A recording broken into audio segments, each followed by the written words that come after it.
Evangelho de João, abra sua Bíblia. Eu quero ler com você esse primeiro trecho, de 1 a 18, tá? Mas depois eu vou explicar com calma o que nós vamos fazer nessa noite. Mas eu queria ler junto com você o que está aqui escrito e como começa o livro, o Evangelho segundo João. No princípio era aquele que é a palavra. Ele estava com Deus e era Deus. Ele estava com Deus no princípio. Todas as coisas foram feitas por intermédio dele. Sem ele, nada do que existe teria sido feito. Nele estava a vida, e esta era a luz dos homens. A luz brilha nas trevas, e as trevas não a derrotaram. Surgiu um homem enviado por Deus chamado João. Ele veio como testemunha para testificar acerca da luz, a fim de que, por meio dele, todos os homens crescem. Ele próprio não era a luz, mas veio como testemunha da luz. Estava chegando ao mundo a verdadeira luz que ilumina todos os homens. Aquele que é a palavra estava no mundo, e o mundo foi feito por intermédio dele, mas o mundo não o reconheceu. Veio para o que era seu, mas os seus não o receberam. Contudo, aos que o receberam, aos que creram em seu nome, deu-lhes o direito de se tornarem filhos de Deus, os quais não nasceram por descendência natural, nem pela vontade da carne, nem pela vontade de algum homem, mas nasceram de Deus. Aquele que é a palavra tornou-se carne e viveu entre nós. Vimos a sua glória, glória como do unigênito, vindo do Pai, cheio de graça e de verdade. João dá testemunho dele.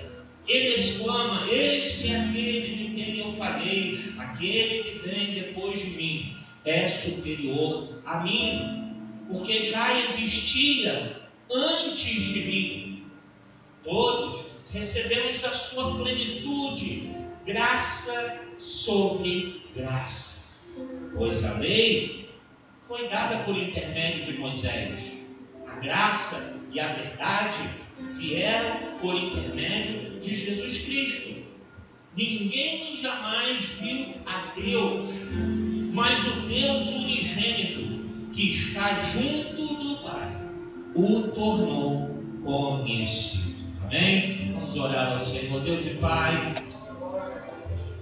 Senhor Jesus, Tu que aqui és colocado como a luz do mundo, ilumina as nossas mentes, o nosso conhecimento, porque por nós mesmos não podemos entender, conhecer a Ti, entender os mistérios da Tua palavra, se não for o Senhor, o Teu Espírito guiando as nossas vidas.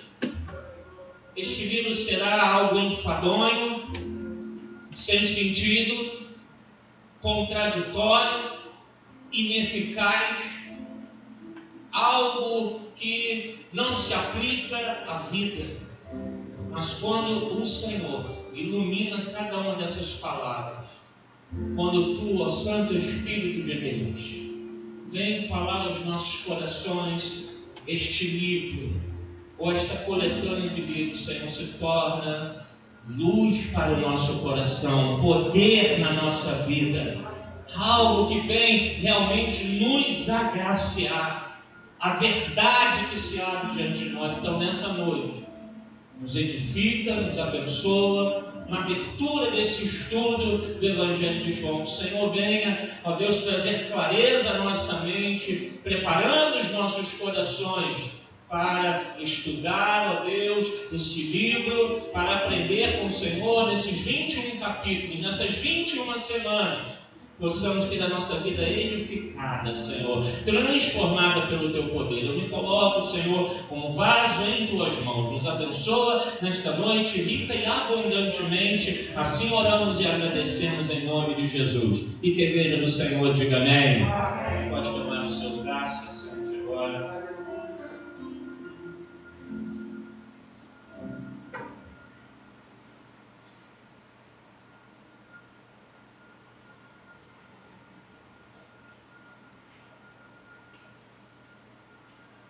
Amados,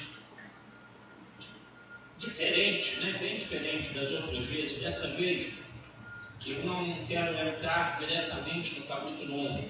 Eu quero fazer nessa noite uma introdução ao Evangelho de João. E os motivos pelos quais nós faremos isso, nós vamos abordar já nessa introdução. Então você que está anotando, anote. Se possível depois, você que também está nos assistindo, assista outras vezes, você em casa também, depois assista novamente, porque é muito importante a gente ter essa visão do que é o livro do Evangelho de João, segundo João. A gente vai ver que há muitas diferenças em relação aos 3 evangelhos anteriores, Mateus, Marcos e Lucas. Então é importante a gente saber qual a visão. Por que João escreveu dessa maneira, por que ele escreveu assim, por que esse livro tem certas características diferentes dos demais, que nós já estudamos nesse 1 ano e meio, um pouco mais de 1 ano e meio, e para a gente poder, quando a gente entrar capítulo a capítulo, a gente tem em mente, estou entendendo, já entendi por que João está colocando isso aqui, entendo por que ele fala isso, para a gente ter essa visão do autor, do escritor, e o que ele estava transmitindo, sempre como a gente fez das outras vezes. O que ele estava transmitindo para quem, de que forma, como ele escreveu, o que ele queria, inspirado pelo Espírito Santo. Bem, a primeira coisa, quem é o autor desse livro? Quem? Tem certeza? Você sabia que ainda há discussão sobre quem escreveu o livro de João? Ainda há discussão. Não é um ponto pacífico entre os grandes estudiosos da Bíblia. Pela tradição da igreja primitiva, que vem sendo passada ao longo dos anos, e por vários indícios, a gente acredita e crê que tenha sido realmente João o apóstolo. Há várias correntes, uma delas diz que era esse João que escreveu, era um discípulo do apóstolo João. Outros que foram discípulos que ele formou, que coletaram vários escritos dele para escrever, mas a grande maioria dos estudiosos fecha no ponto de que realmente foi algo escrito pelo apóstolo João, aquele que andou com Jesus. E isso, o livro dá alguns indícios, alguns textos que falam sobre o discípulo amado. Ele mesmo se coloca ali, meio que dando assim, olha, sou eu mesmo, deixando ali o entender de que era ele que estava escrevendo, que tinha escrito aqui. Então, nós cremos que foi realmente o apóstolo João, mas fica como curiosidade. Como muita coisa na Bíblia e na teologia, irmãos, há muitas correntes, pessoas discutem muita coisa e perdem um tempo tão grande, porque cá entre nós, se foi João ou não foi João que escreveu, vai alterar alguma coisa na salvação? Nenhuma, Mas é bom a gente conhecer essas coisas e saber que há algumas discrepâncias, algumas discordâncias em relação a isso, mas a grande maioria acredita na autoria do apóstolo João, o tema, por que João escreve este evangelho? E isso que vai muito nos nortear em todo esse estudo. A gente vai ter que ter sempre esta visão, esta ideia em mente. João quer aqui transmitir o tema do seu livro. não é a biografia de Jesus. Embora possa até ser considerada, porque a ideia de biografia hoje é bem diferente da ideia de biografia daqueles tempos. Lá não tinha muito, se alguém fosse escrever a biografia de uma outra pessoa, de alguém conhecido, não é como hoje as coisas funcionam na forma literária. Então, pode-se considerar como os outros três, algo biográfico, mas a gente vai perceber que não era essa exatamente a intenção do escritor do Evangelho. Porque o tema que ele vai, e a gente viu aqui nesse primeiro trecho que a gente leu, o quão fortemente João já entra no assunto. Ele fala do nascimento de Jesus? Não. Ele não fala dos reis magos. Ele não fala de muitos assuntos da vida de Jesus que a gente vê nos outros. Ele já vai direto no ponto, falando que Jesus é o Filho de Deus. Esse é o tema reinante em todo o Evangelho. João quer mostrar que Jesus é o Filho de Deus, e que não há dúvidas sobre a sua identidade, não há dúvidas sobre a sua divindade. Alguns acreditam que ele tenha escrito esse Evangelho a pedido de alguns líderes da Ásia Menor, e João morava em Éfeso. Então, alguns líderes de igrejas pediram para que ele pudesse escrever algo que os ajudasse a contestar uma heresia que estava ganhando muita força através de um judeu chamado Cerinto. Esse homem começou a se levantar combatendo a identidade de Cristo, a divindade de Cristo, dizendo: Jesus não é nada de Deus, ele era um judeu normal, era um homem normal, não existe nada disso, ele não veio do céu, nem voltou para o céu, pode esquecer. E isso começou a invadir a igreja.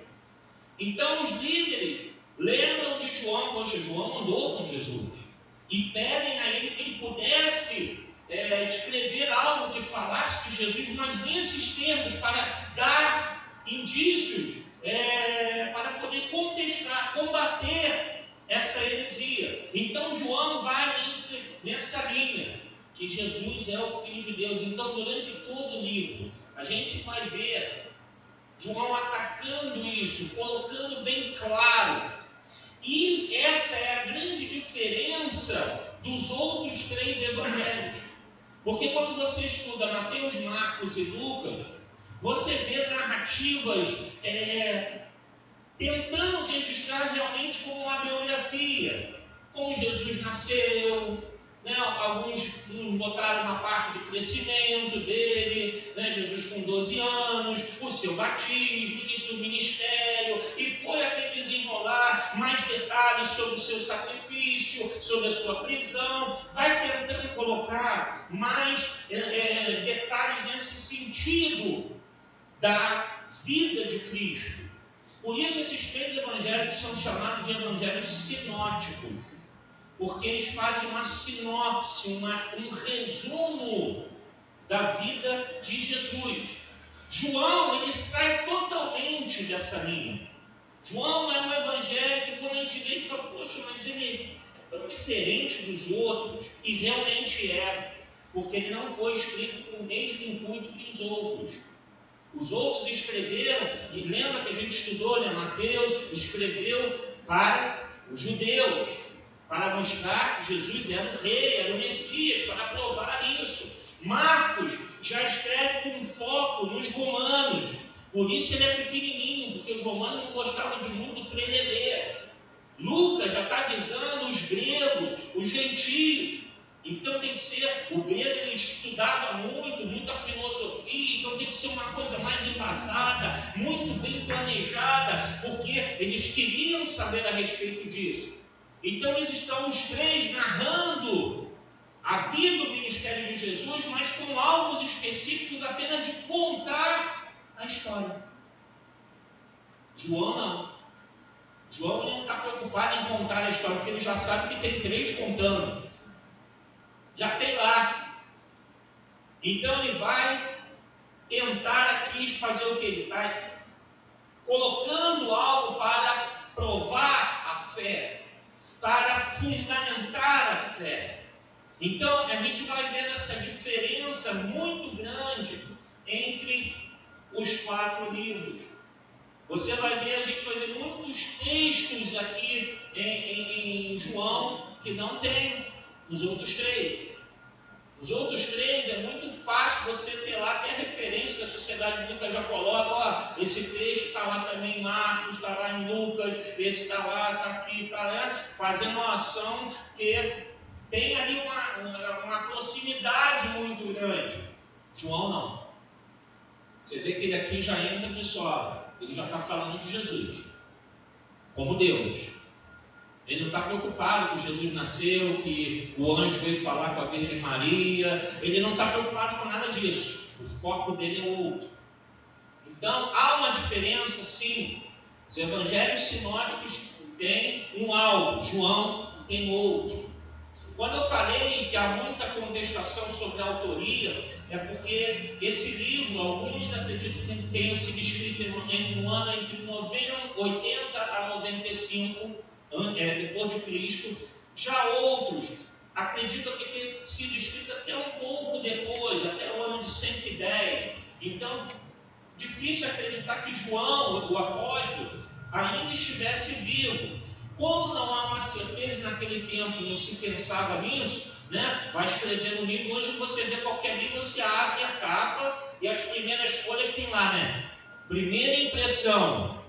Aí tem lá o ano. Não sei se você já percebeu isso, mas lá logo no início tem lá a primeira impressão. Aí teve reimpressão, ano tal, né? Revisão, ano tal, né? Segunda edição, ano tal. Então essas coisas que a biblioteconomia, é isso mesmo, acertei, é isso mesmo, né? Foi desenvolvendo como forma de organizar a literatura. Naquela época não tinha. Se escrevia e acabou. Paulo estava, quando a gente vê as cartas de Paulo, eram o que? Cartas. Quem é do tempo das cartas aqui? Você lembra quando a gente escrevia a carta? Né? A gente começava lá, Rio de Janeiro, vírgula, né? 25 de agosto de 2021, né? Aí lá, prezado Luciano. Mandar a carta para o Luciano, que ele está morando lá em Goiás, que saudade do Luciano, né? Aí amado Luciano, né? Ou então, querida titia, né? Aí você escrevia aquilo, né? A gente já começou a colocar data. Quando Paulo escreveu, ele não botou data em nada, ele escreveu para a igreja. Eles não tinham essa preocupação literária de registrar essas coisas. Então, tem que entender tudo na época. O problema é que as pessoas às vezes não entendem a Bíblia porque quer que a Bíblia que foi escrita, né, há tantos milênios atrás, ela tenha a mesma visão da atualidade em termos literários, científicos e tudo mais. E não era uma outra sociedade, um outro momento. Então a gente tem que entender a mensagem. Então, se ele foi escrito no ano de 90, 80, 95, talvez até 110, aí, né, uma faixa de tempo, mas ainda acredita-se que João, né, foi o último apóstolo a morrer, ele possa ter vivido mais tempo e escrito o livro, tá bom? Então já seria quase, né, mais de meio século depois da morte do Senhor Jesus Cristo, tá bom? Vamos lá, um panorama aqui sobre o livro. Primeiro, eu já até adiantei isso aqui, fatos inéditos. Você pode anotar aí, né? Você vai ver muitos textos, muitas narrativas, muitos fatos em João que você não encontra nos evangelhos sinóticos. Muitos. Pouca coisa tem lá nos outros 3. Pouquíssimo.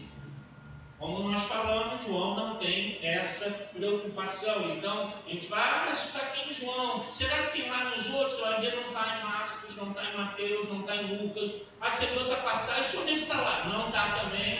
A grande maioria, tá, não se encontra registrada nos outros 3 evangelhos, devido ao foco, ao alvo que João estava querendo levar. Segunda coisa dentro desse panorama do livro, João, ele se preocupa e vai bater muito na tecla de apresentar a pessoa de Jesus. Ele não está preocupado com apenas os fatos, como os outros, apenas para registrar. Como Lucas, o Teófilo, vou aqui registrar, né, os fatos de Jesus para que tenhas conhecimento disso tudo. Não, ele não está mandando para. Ele quer revelar, ele quer mostrar muito claramente quem é Jesus. E você já vê pelo início, pelos primeiros 18 versículos, que ele vai ao ponto. A divindade de Jesus, a identidade de Jesus, ele é o verbo. Alguns creram, outros não creram. Ele é a palavra, ele veio do céu, ele veio do Pai, ele é o Filho de Deus. Ele já começa no assunto, disso que eu vou tratar. E ele vai durante todo o seu livro mostrar sempre a pessoa de Jesus, quem é realmente Jesus. Ele apresenta, terceiro ponto, dentro desse panorama, ele apresenta o Messias de Israel e o Filho encarnado de Deus. Então, em todo tempo, a gente vai ver, em um certo tempo, ele apresentando o Messias para Israel, mostrando que ele é o Filho de Deus. A gente vai ver isso muito forte em João, porque era o propósito. Ele é o Messias. Foi Deus que veio. Ele que veio à terra, né? Como já desde o início ele aqui narra. Outra coisa dentro desse panorama do livro, nós vamos ver, João vai falar sobre 7 sinais miraculosos que aconteceram. Ele vai narrar 7 sermões ou pregações de Jesus. E ele vai registrar 7 declarações de Jesus, onde Jesus fala, eu sou. Podemos lembrar algumas delas. Eu sou o bom pastor. Eu sou a luz do mundo. Eu sou a videira verdadeira. Então João vai registrar 7 declarações dessas. E para nós pode, porque quando traduz para o português a gente não se preocupa muito. Mas, irmão, nós já falamos aqui. Eu sou é o nome de quem? De Deus. Então, quando o judeu ouve isso, eu sou, ele falou, opa, peraí, isso é o nome de Deus. Então João vai bater nisso, mostrando que Jesus, em 7 declarações, ele mostrou a sua divindade, que ele realmente era Deus que veio à terra. Como nós lemos aqui, aquele que é a palavra, versículo 14, aquele que é a palavra tornou-se carne, ou seja, carne e osso, e viveu entre nós. Ele veio de lá, vimos a sua glória, glória como do unigênito vindo do Pai. Ele veio do céu. Então João vai mostrar isso, 7 sinais, 7 sermões, 7 declarações eu sou, e aí ele vai fechar com a ressurreição de Jesus, para revelar o quê? Por que ele vai colocar essa sequência de sinais, sermões e declarações, culminando com a ressurreição, para revelar a identidade, a natureza e a missão de Jesus. A identidade dele, ele é o Messias. Qual a sua natureza? Divina, ele é o Filho de Deus. Qual a sua missão? Ele veio para salvar o homem do pecado. Então, esses sinais, esses sermões, essas declarações vão revelar, até chegar à ressurreição, quem é realmente Jesus. João está escrevendo com esse propósito, para defender a igreja, para que as igrejas espalhadas pudessem defender a sua fé, para dar munição para as pessoas saberem no que elas creem, porque estavam falando, olha, Jesus não é nada desse monte de Deus, não. Jesus não, é um homem, ele morreu. Fala que ele ressuscitou, mentira, rapaz, subindo com o corpo dele, escondendo o corpo dele. E as coisas iam se propagando, e muitos estavam esfriando na sua fé, porque vamos lembrar, irmão, a gente estava numa época em que não tinha a Bíblia, assim como a gente tem hoje. Dependia de cópias, de rolos, para poder chegar a lugares muito longínquos. Então não era fácil, não tinha livraria que tu chega lá, ou então como aqui na vez você chega ali no corredor, a irmã Madalena tem ali 353 Bíblias diferentes, com cores diferentes, né? Tamanho de letra, e para um e para outro, versões, não tinha nada disso. Então a preocupação desses líderes e pastores era que a gente precisa de algo para poder realmente dar para os membros, para as pessoas lerem e terem realmente indícios para a sua fé.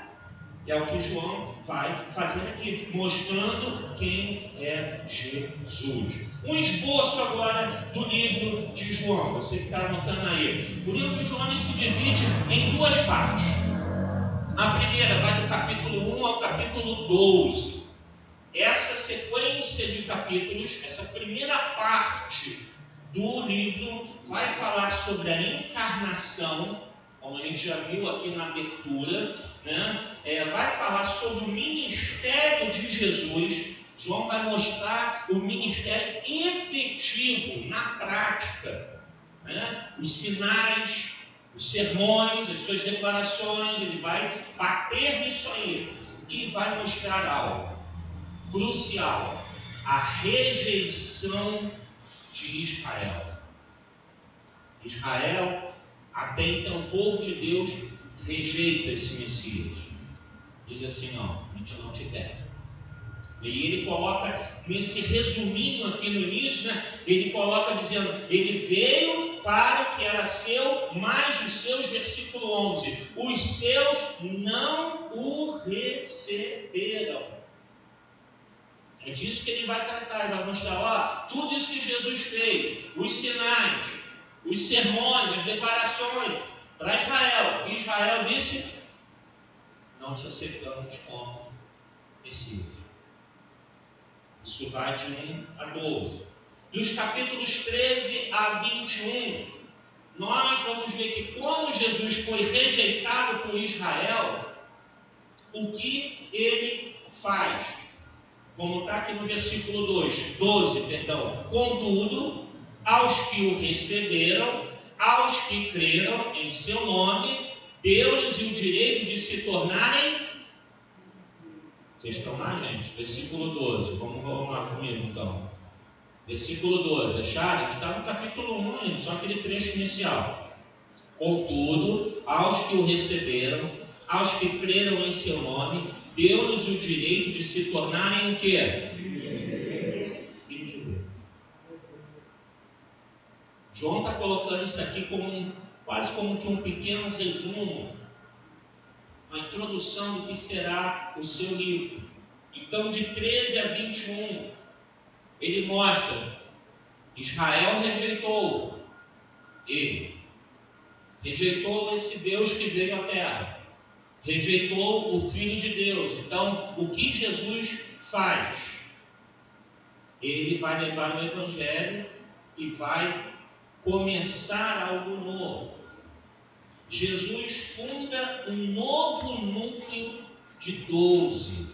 Irmãos, quando a gente vai lá na história de Israel, Jacó teve quantos filhos? Você contar a menina? 12. Que são as 12 tribos de Israel. sendo que José foi substituído pelos seus filhos, porque José foi colocado como o herdeiro, o primogênito, e o primeiro filho, que era Rúben, perdeu esse direito que foi passado a José, e aí José ganha porção dobrada da herança. Então, quando a gente vê pessoal falando, Senhor, nos dá porção dobrada, isso é errado falar isso. Porção dobrada está se falando sobre uma herança. José ganhou porção dobrada. Então, ao invés de ser José da herança, ele ganhou 2 vezes mais do que todos os seus irmãos, através de seus filhos, Manassés e Efraim. Por isso Eliseu pediu isso. Eu quero ter porção dobrada, ou seja, eu quero ser como um filho primogênito e ter essa herança profética sobre a minha vida, já que eu vou te substituir, Deus me escolheu. Então, quando a gente ouve falar, porção dobrada, não sei, as pessoas tiram do contexto por não conhecerem e acabam banalizando algo e tirando completamente fora do propósito do Evangelho. Bem, as 12 tribos rejeitam. Então, Jesus agora, ele vai se colocar lá no capítulo 15, dizendo que ele diz, eu sou a videira verdadeira. A videira era o símbolo de Israel. O que Jesus está dizendo? Acabou Israel. Eu sou Israel. Porque até antes de Jesus, para ter a salvação, tinha que ser descendente de Israel. Tinha que ser judeu. Tinha que fazer parte da família. E Jesus diz, não. Aquilo era apenas uma sombra, não vou aprofundar nisso aqui, mas a tipologia do Antigo Testamento, tudo no Antigo Testamento aponta para Jesus. A Bíblia é um livro que fala de Gênesis a Apocalipse sobre Jesus Cristo, Filho de Deus. Jesus, ao dizer, eu sou a videira verdadeira, ele está dizendo, não é mais pela etnia, não é ser judeu que vai te dar salvação. Tem que ter o ramo em mim. Se não estiver em mim, está fora. Está fora. E Paulo depois vai até discorrer sobre isso, né? Que os ramos naturais foram cortados e outros que não eram ramos, o Senhor enxertou. Isso era feito numa videira. Videiras bravas que não davam frutos. Os agricultores pegavam boas videiras e pegavam galhos, ramos e enxertavam ali para que a videira pudesse produzir. Então era uma técnica agrícola. Quando Paulo usa isso, ele está mostrando algo da época, dizendo, foi isso que Deus fez. Israel rejeitou. Então a salvação agora não é por ser judeu. Eu não tenho que me circuncidar os homens. Nós não temos que guardar o sábado. Tudo isso acabou. Eu tenho que estar em Jesus. Em Jesus. Eu tenho que ser um ramo nele. Então Jesus funda um novo núcleo, que é o quê? Os seus 12 discípulos. Os 12 apóstolos. Então João vai mostrar isso, que Jesus agora se volta para os apóstolos, mostrando, olha, está provado que Israel me rejeitou, eu sou a videira, agora vocês são os 12, mas Rubem, Simeão, Levi, Judá, Dan, Naftali, Gad, Aser, Issacar, Zebulon, José, Benjamim, e aí como é que fica Manassés, Efraim? E acabou tudo isso? Acabou. Eu sou agora. E aí Jesus vai fazer uma nova aliança, ele vai fazer a ceia, vai trazer a nova aliança e mostrar essa nova aliança através da sua morte e da sua ressurreição. Então, nesse trecho de 13 a 21, ele vai mostrar, já que Israel rejeitou, o que Deus fez? Fez uma nova aliança. Israel realmente tinha que rejeitar, porque aquilo era apenas uma sombra, era apenas algo que estava apontando para o que é perfeito, que é Jesus Cristo. E ele vai mostrar que essa nova aliança agora, ela é perfeita, porque agora ela vem de Deus, é o próprio Deus que veio à terra. É Ele, pô. E para fechar algumas observações sobre o livro, se você quiser anotar, né, você vai ver isso aí e, né, como curiosidade. Primeiro, o verbo crer e suas variações, nesse sentido de acreditar, ele aparece 98 vezes no Evangelho de João. Por que isso? Porque ele está defendendo a fé, ele está combatendo as heresias. Então ele vai tocar nesse ponto o tempo todo: crer, acreditar, crer, crer. Por quê? Porque a fé no Filho de Deus é que é o importante. Então, uma palavra, um verbo, uma expressão que vai repetidamente aparecer para a gente. Outra coisa que muito João vai falar sobre a vida eterna. Porém, quando a gente pensa em vida eterna, a gente está pensando numa coisa assim, infinita, né? Sem limite. O nosso conceito, a gente já fecha nisso aí. O que é vida eterna? É uma vida sem limites, que a gente vai ter no céu, uma coisa, tal. João, ele vai trabalhar esse conceito de vida eterna, um conceito chave, só que ele vai mostrar que isso vai estar na nova vida que o crente tem quando ele é liberto do pecado. Ali já começa a nossa vida eterna. A nossa vida eterna não é para depois que a gente morrer e Jesus voltar. Não, nossa vida eterna já começou, porque nós já desfrutamos das bênçãos de Deus para o futuro. Nós já estamos desfrutando. Quando Deus nos cura, o que significa? Que lá no céu não haverá doença.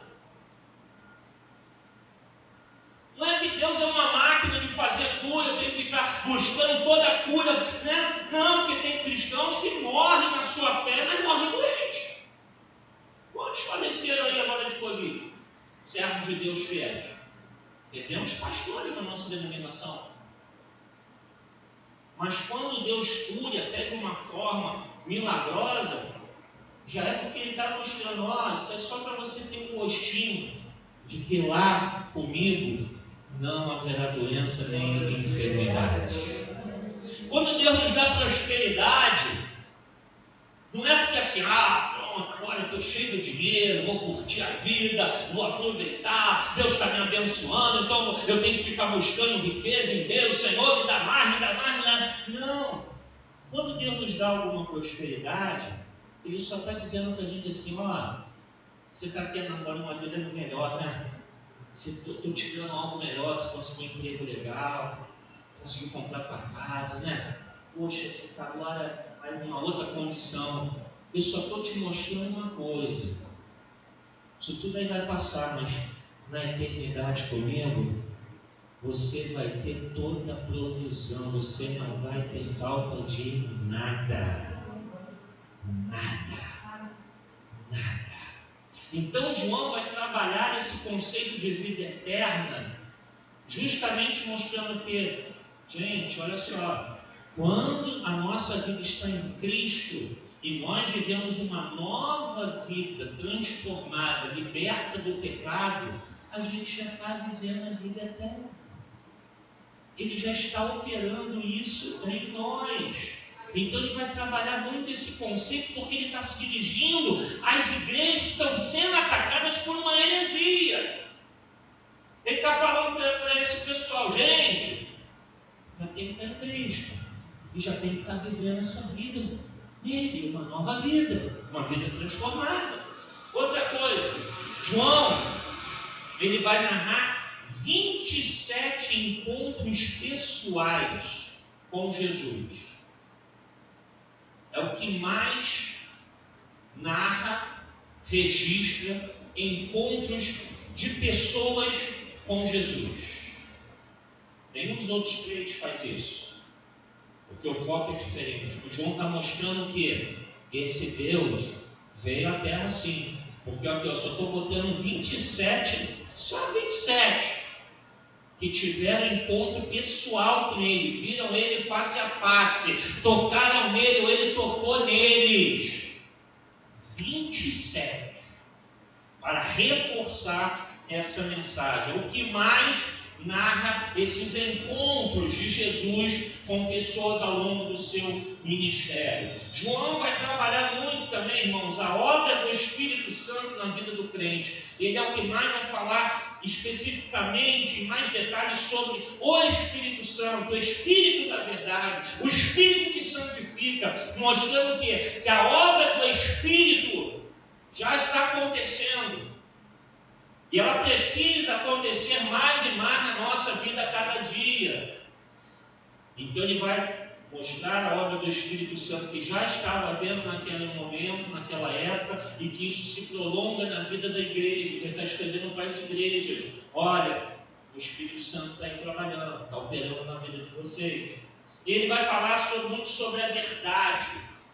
A gente vai ver só aqui nesse texto inicial, os primeiros 18 versículos, a gente viu aqui algumas vezes Jesus falando sobre a verdade, né? Ele é unigênito do Pai, cheio de graça e verdade, né? Depois ele vai falar novamente verdade, ele vai bater nessa tecla da verdade, porque as igrejas estão sendo atacadas com mentiras, as igrejas estão recebendo algo que é mentiroso, que é falso. Então ele precisa defender a verdade. Então ele vai defender isso, mostrando a verdade como uma antítese, ao contrário, à atividade de Satanás. Enquanto Satanás, o pai da mentira, vai trazer conceitos, ideias mentirosas para te tirar da salvação em Cristo, João está apresentando a verdade. Olha, fica aqui na verdade.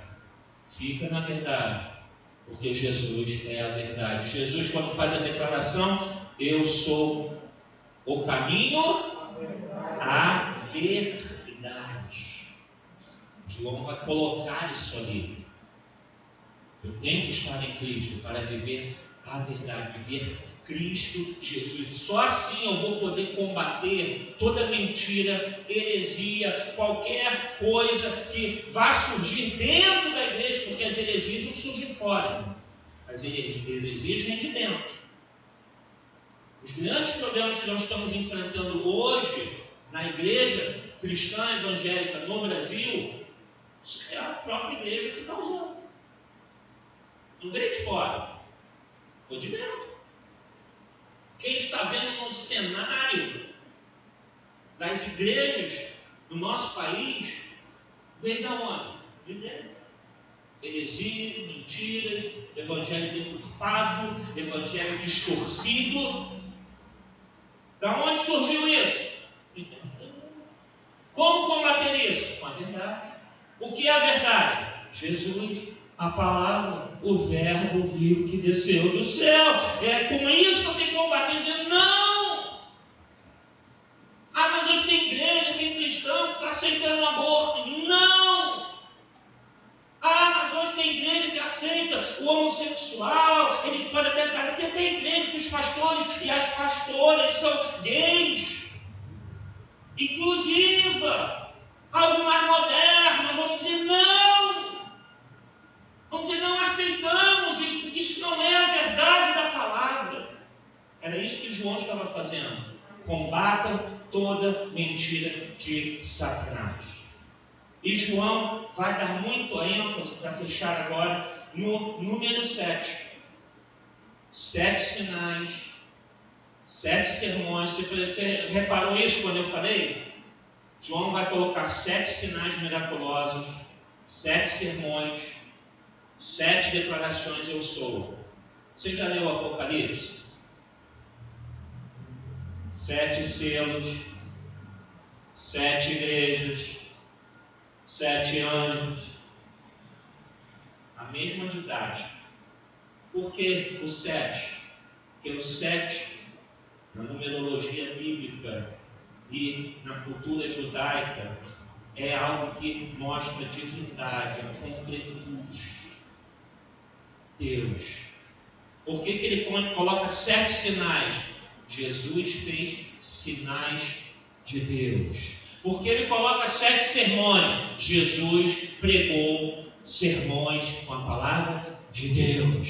Por que ele coloca 7 declarações? Porque Jesus estava colocando ali que ele é Deus. Tudo completo, a divindade. Por isso ele vai dar ênfase a esse número 7. Então esse é o panorama geral do livro. Muito importante, porque senão a gente vem dos outros 3. Por isso eu fiz questão de não querer muito entrar também no capítulo 1 hoje, para que a gente tenha essa visão, porque senão a gente está vindo de 3 livros, aí entra nesse e diz, poxa, mas é diferente, né? E a gente tem que entender, porque quando a gente for ler e estudar capítulo a capítulo, se a gente tiver isso em mente, se revisar isso, tiver esse foco, essa linha, esse fio condutor no teu estudo, você vai ver, opa, agora eu estou entendendo melhor porque João escreveu isso. Por que isso não está em Mateus, em Marcos e Lucas? Porque João está com outro foco. Qual é o foco? A igreja. Defender a nossa fé contra tudo aquilo que se levante contra Deus. A gente permanecer firme até o fim. Amém? Que Deus te abençoe rica e abundantemente. Vamos agradecer a Deus, né? Aí sentado mesmo. E semana que vem a gente entra mesmo no capítulo 1 e aí vamos semana a semana percorrendo o livro. Deus e Pai Celestial, muito obrigado por essa noite, pelo estudo da Tua Palavra, apenas essa introdução, apenas esse clarear de ideias para que possamos ter um norte na nosso estudo. Que o Senhor assim nos abençoe nessas 21 semanas que temos pela frente. Continuamos precisando da Tua graça, da Tua misericórdia sobre nós. O Senhor nos ajude, ó Deus, a entender, a assimilar e a aplicar na nossa vida tudo que vamos ver aqui. E de uma coisa nós saímos daqui com toda certeza em nosso coração: Jesus é o Filho do Deus vivo. É o Verbo que se fez carne. A palavra, a ordem que saiu, que deu início a todas as coisas. Faça-se o Filho de Deus. És tu, Senhor. Nós cremos em Ti como Deus vivo e verdadeiro. Deus Pai, Deus Filho, Deus Espírito Santo. E que o Senhor nos conduza, Senhor, nessa certeza para resistir a cada dia, em todas as dificuldades, crendo que o Senhor está conosco. Por isso te agradecemos e te louvamos, em nome de Jesus, e que a igreja do Senhor diga amém.